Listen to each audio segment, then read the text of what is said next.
We have been talking Pilates and poetry this afternoon. I'm intrigued to whether you could write, Swasti, a Pilates poem. I'm absolutely certain I could write a Pilates poem. Yeah. What rhymes with Pilates? I'll contact you on the Facebook page and get onto that. Yeah. Or definitely. maybe write a poem about falling down a hill in Macclesfield. I've yet to write that poem. I haven't been able to bear to write it yet. Oh. But So when was that? That was what, July this year, was it?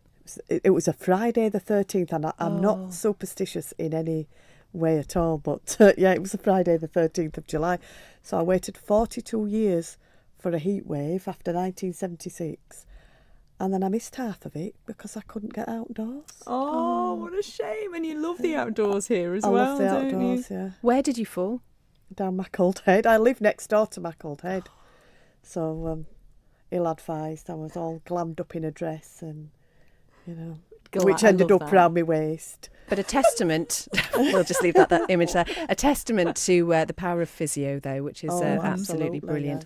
Yeah. We have been talking about your poetry, though, Carol. It is the festive time of year. You have a Christmas-themed poem. Could you read us some verses of that? I can, yes. I'll just read the last few verses of my Christmas poem. Here goes. The telly's not like in the old days. We all settled down with high hopes. We watched Morecambe and Wise and then stars in their eyes.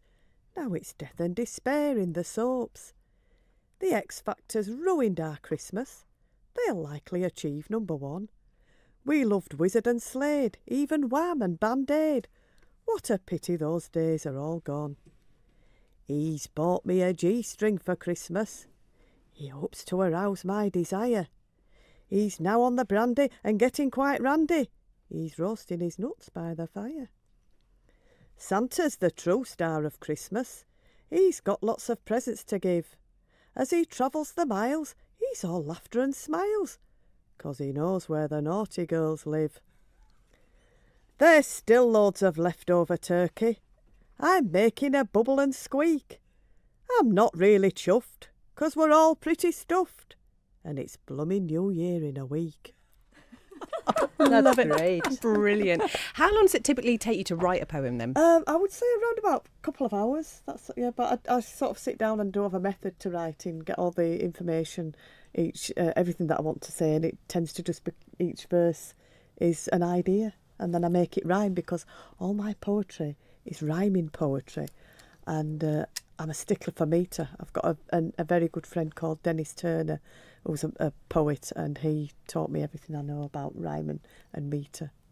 Love it. Brilliant. And who are some of your modern day heroes then in poetry?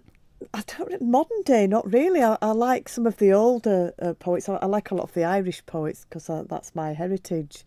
But if I had to say modern day poets, I suppose I might even mention somebody like Mr.